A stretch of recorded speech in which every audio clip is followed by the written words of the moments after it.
Olá, seja bem-vindo. Eu sou o Guimel do podcast Poucas Palavras e hoje eu quero falar sobre oração e principalmente sobre orar por outras pessoas. Jó 42, versículo 10 diz que Deus mudou a sorte de Jó enquanto ele orava pelos seus amigos. Esse texto ele ensina uma lição bem legal que se a gente estudar outros versículos da Bíblia, essa lição ela é potencializada. Ontem à noite eu fui fazer meu devocional e eu coloquei aqui uma musiquinha para orar, e aí eu tive uma ideia assim de repente, fui lá no meu Instagram e no meu story, eu coloquei para as pessoas fazerem pedidos de oração. Eu estava a fim de orar não só por mim, mas pelos outros. E recentemente eu aprendi uma lição de que quando você se sente pesado, talvez esse seja um convite de Deus para você interceder por alguém, talvez não seja um peso seu. E eu fiquei pensando muito sobre isso e eu falei, cara, eu preciso orar por outras pessoas. E eu fui lá e joguei no story do Instagram e algumas pessoas mandaram seus motivos de oração e eu orei. Mas uma história mexeu muito comigo, muito mesmo. Esse fato de eu ter publicado isso no story gerou uma conversa entre eu e um amigo meu. E ele estava falando sobre as coisas que começaram a acontecer na vida dele nos últimos meses e como o Senhor tem cuidado dele. E eu fiquei emocionado, cara, de ouvir aquilo. E geralmente eu não fico. Se a gente for bem sincero com a gente mesmo, sei lá, quando a gente vê que alguém tá rompendo, que alguém tá conseguindo conquistar as coisas na vida, assim, às vezes a gente é contaminado por algo que eu chamo de inveja branca ou inveja gospel, né? Não é que você passa a desejar o mal da pessoa ou desejar que pare de acontecer coisas boas para ela, mas você fica naquele pensamento, poxa, isso podia estar acontecendo comigo também, né? Por que não tá acontecendo comigo, né? O que eu tô fazendo de errado? Sei lá, isso gera na gente uma série de questionamentos, julgamentos, etc. Mas ontem eu fiquei muito feliz ao ponto de ficar emocionado, enquanto ele escrevendo ali das coisas que o Senhor ia fazendo na vida dele nos últimos meses, eu me enchi de alegria, cara. Uma alegria que há muito tempo eu não sentia. E principalmente o que me surpreendeu é porque não tinha nada a ver comigo, era totalmente sobre outra pessoa. Então eu fiquei feliz de verdade. E aí eu fiz um compromisso comigo mesmo e com Deus de continuar orando por aquela pessoa para que as coisas melhorassem, sabe? Para que Deus sustentasse tudo aquilo que estava sendo construído na vida daquela pessoa, para que Deus abençoasse os sonhos dela, os projetos que ela tem para o futuro. Ela compartilhou comigo alguns projetos e eu fiz um compromisso de orar por aquilo. Eu tenho um caderninho que fica aqui do lado do meu computador, onde eu gravo podcast, e sempre que eu lembro de algum pedido de oração meu ou de outra pessoa, eu vou escrevendo aqui no momento do meu devocional, eu oro. Né? E ontem, sabe, foi como que o Senhor falando ao meu coração a respeito de, mesmo em momentos em que a gente se sente tão pesado, na necessidade que os outros olhem pra gente, de que Deus olhe pra gente, talvez isso seja um convite pra gente olhar pra fora e pra olhar pelo outro. E talvez seja isso que esteja faltando para que a gente rompa. Olha só que interessante, eu abri o podcast com o texto de Jó 42:10, que diz que o Senhor mudou a sorte de Jó. Outras traduções dizem o Senhor livrou o Jó do cativeiro. Algumas traduções dizem o Jó prosperou depois que ele começou a orar pelos seus amigos. Mas a grande verdade é que o Jó teve um retorno quando ele começou a orar pelos amigos dele. Quando ele começou a parar de olhar para dentro de si e olhar para os amigos. Tem um texto da Bíblia, é muito interessante, eu nunca tinha olhado por essa maneira. Segundo livro de Reis, capítulo 4, conta a história de uma viúva que estava passando necessidades, ela tinha perdido o marido e o profeta veio até ela, ou ela foi até o profeta, não sei, depois seria lá segundo Reis, capítulo 4. Então o profeta perguntou o que ela tinha, ela disse que ela tinha um pouco de azeite, e aí o profeta faz um pedido inusitado para ela, ele fala assim, vai nos seus vizinhos e peça algumas vasilhas emprestadas, muitas vasilhas, não poucas.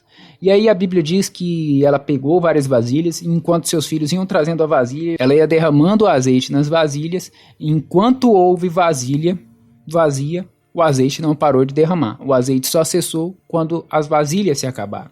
E olha só que interessante, ele pediu para que ela pedisse vasilhas emprestadas para os seus vizinhos. Ou seja, o que ela pediu, o que o profeta estava ensinando ela a fazer é que ela não mostrasse somente o vazio dela, mas o vazio dos vizinhos, o vazio dos próximos. E uma das lições que está embutidas nesse texto aqui, entre outras lições, é que o Senhor pode fazer abundantemente mais por mim, mas pode fazer pelas pessoas que estão à minha volta. A bênção sustentável não é só aquela que abençoa só a mim, mas é aquela que abençoa os que estão próximos de mim também. O grande desafio da vida cristã, Ed Renekiewicz tem uma frase que eu li uma vez dele que eu achei bem legal, é que o reino de Deus é este lugar onde o pão não é meu nem é seu, ele é nosso. E o pensamento sustentável de reino é quando a gente pensa não só em si mesmo, mas quando a gente pensa a nível de comunidade, quando a gente pensa nos nossos irmãos, não só nas necessidades, mas nas necessidades daqueles que nos cercam. Então, uma maneira efetiva de conseguir sucesso no reino, de ser bem-sucedido, de ser próspero, de ser abençoado, de experimentar o cuidado de Deus, é orar pelos outros. Nós vivemos num tempo em que gradativamente a gente foi ensinado pela tecnologia e pela mudança dos tempos a olhar para nós mesmos. Nós somos a geração que mais olha para si mesmo. Então a gente gradativamente foi ensinado a olhar para si mesmo. Essa é a geração mais egoísta de todos os tempos. Então olhar para o outro hoje é um desafio. Ter um pensamento de comunidade hoje é um desafio. Mateus 7, versículo 1 diz que o padrão da medida que eu adoto para medir vai ser o padrão pelo qual eu vou ser medido. Eu tenho um hábito e ele não nasceu em mim naturalmente, é um hábito que eu trabalho constantemente, é sempre de mostrar para as pessoas o ouro que elas carregam dentro de si, por mais que elas não enxerguem. E às vezes eu sou até chato, mas eu insisto em fazer isso o tempo todo. E isso nos ensina didaticamente alguns desafios sobre oração, e aqui eu caminho para o fim desse podcast te fazendo um desafio. Você vai escolher alguém para orar durante um mês, mas você não vai escolher o seu melhor amigo, você não vai escolher a sua esposa, você não vai escolher o seu filho. Você vai escolher uma pessoa que seria improvável de você orar por ela. Eu te desafio, se você está magoado, chateado, afastado de alguém, você orar por essa pessoa. Se tem alguém que você conhece que as pessoas deixaram de apostar nessa pessoa, você vai orar durante um mês por essa pessoa, pelos sonhos dela, pelas batalhas dela, pelos projetos dessa pessoa. Você vai fugir do senso comum na hora de escolher a pessoa que você vai orar durante um mês. E você vai orar todos os dias por essa pessoa. Então não sei como é que você vai fazer. Você vai colocar um alarmezinho aí no teu celular, ou vai escrever em algum canto, colocar um lembrete, um post-it no teu monitor, lá sei, velho. O desafio é que você faça isso constantemente. Sabe, uma frase que define bem a oração para mim, quando você ora pelo outro, quando você se coloca no lugar do outro, fica meio clichê dizer isso, mas quando é um desafio quando você pensa assim, em se colocar no lugar do outro e orar pelo outro até que você sinta a dor dele e até que você receba a cura dele, ou a bênção que ele está esperando, ou o romper que ele está esperando, como se fosse um romper seu. É assim que você vai orar. Então esse é o desafio que eu queria trazer no podcast de hoje. Você vai escolher uma pessoa para orar, e você vai orar por essa pessoa durante um mês. E os céus vão se encarregar do resto, Deus vai se encarregar do resto, porque Deus é um Deus que responde orações. E eu creio que, sei lá, se 5 pessoas ouvirem esse podcast, e dessas 5, 3 escolherem uma pessoa, eu já fico feliz, porque eu sei que Deus vai responder essa oração, e essa pessoa que você escolheu, ela vai experimentar algo na vida dela, eu tenho certeza. Então é isso, esse é o podcast de hoje, e valeu, e já começa a orar aí. Tchau, tchau. Nos siga nas nossas redes sociais. No Facebook estamos como Poucas Palavras Cast. No Instagram estamos como @PoucasPalavrasCast. Se você quiser saber mais sobre os episódios e sobre os ministros, entre no nosso site www.poucaspalavrascast.com.br. Você encontra nossos episódios em todos os agregadores de podcast e também nos encontra de modo fácil no YouTube e no Spotify.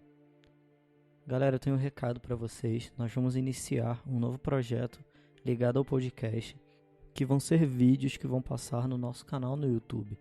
Então eu venho pedir para que vocês entrem no nosso site na área de Fale Conosco, ou mande um e-mail para nós em poucaspalavrascast@gmail.com com as suas dúvidas sobre os episódios que foram lançados, qualquer um dos episódios, dúvidas, questionamentos, ou até mesmo se você tem alguma contribuição para dar sobre o assunto que nós falamos. Que no final de cada mês nós vamos fazer um vídeo explicando, respondendo essas dúvidas e compartilhando as contribuições que vocês derem pra gente como uma forma de feedback mais direto para vocês. Então a gente espera que vocês mandem pra gente, contribuam, compartilhem conosco para que a gente saiba, tenha um feedback de vocês de como está sendo e de quais dúvidas vocês têm tido, de quais questionamentos têm sido gerados em vocês, quais testemunhos que vocês querem passar para nós, para que a gente possa compartilhar de uma forma mais ampla e um pouco mais pessoal com vocês também. Então é isso, muito obrigado e até o próximo episódio.